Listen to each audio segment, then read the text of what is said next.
On the edge of the vast African savanna, where golden grass swayed with the rhythm of the wind and the baobab trees stood like ancient sentinels, there lay a small lakeside village called Maji. The village thrived on the waters of the Great Lake, which mirrored the heavens by day and glistened under the moon's embrace at night. The villagers lived simple lives, deeply connected to the rhythms of nature. Among them was a fisherman named Baraka, whose greed was as wide as the lake he fished. Baraka was not like the other fishermen. While most villagers took only what was needed to sustain their families, Baraka cast his nets far and wide, gathering an excess of fish every day. He would trade his surplus at the market in a nearby town, earning himself a reputation for his bounty, but also for his selfishness. The elders, the keepers of the village's wisdom, often warned him, "Baraka, the lake gives, but it can also take away. Respect its spirit, or it may one day forsake us." Baraka, however, dismissed their cautions as the ramblings of superstitious old men. One cloudless dawn, Baraka set out in his wooden canoe, the lake as tranquil as a sleeping child. His nets glided through the water like silent hunters. As he pulled them up, he noticed a dazzling flash of gold.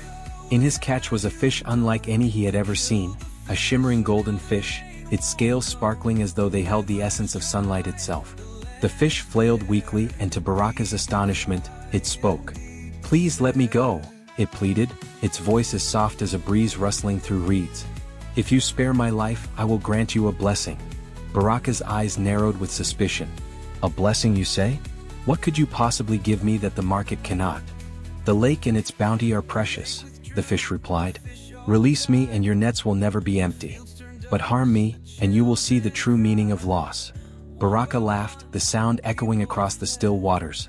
"You think I'll trade a golden fish for a vague promise? No, little creature, you are worth more in my hands than in the water." Ignoring the fish's desperate pleas, Baraka rowed back to the shore, his mind already calculating the riches the golden fish would bring him.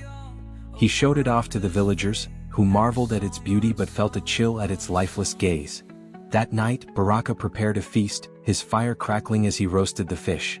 Its scales melted into the flames, turning them an eerie gold. But as the golden fish was consumed, the lake began to wither.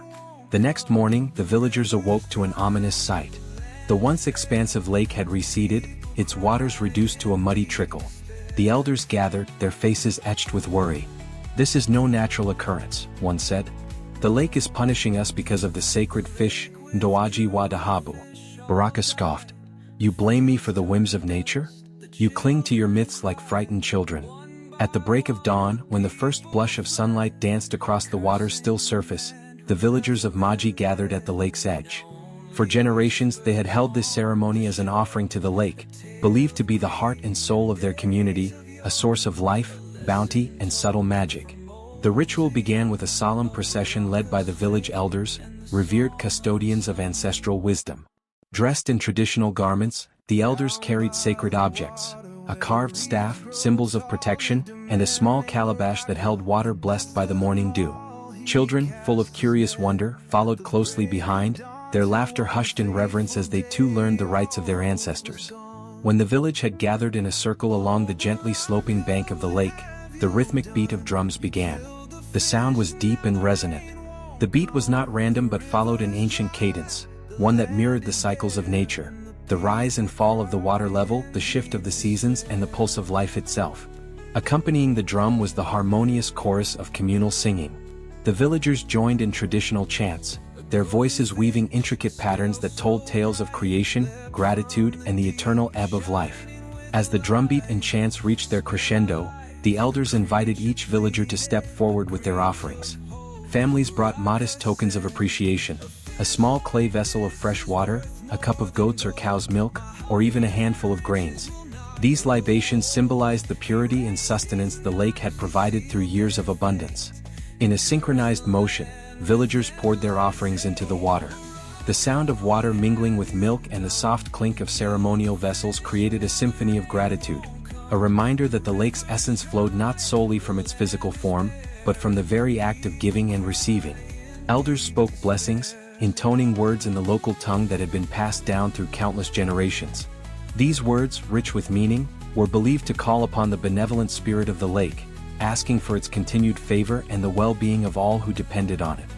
Following the pouring of libations, the ritual transitioned into a graceful dance.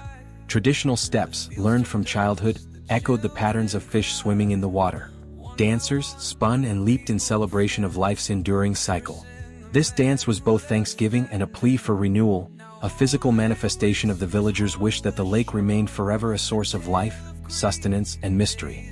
Yet as days turned to weeks, the lake continued to shrink, and the once lush land around it began to dry. The crops withered, the animals grew thin, and the laughter of children was replaced by the cries of the hungry. Desperation gripped Maji, and the villagers began to leave, seeking refuge in distant lands. Baraka, however, stayed. He could not abandon the wealth he had accumulated, nor could he admit the possibility that he had caused this catastrophe. But as his nets came up empty and his storeroom grew barren, he felt the weight of loneliness pressing down on him. Haunted by dreams of the golden fish, Baraka finally decided to act. Clutching the fish's brittle bones, he made his way to the dry riverbed that once fed the lake. Kneeling on the cracked earth, he wept.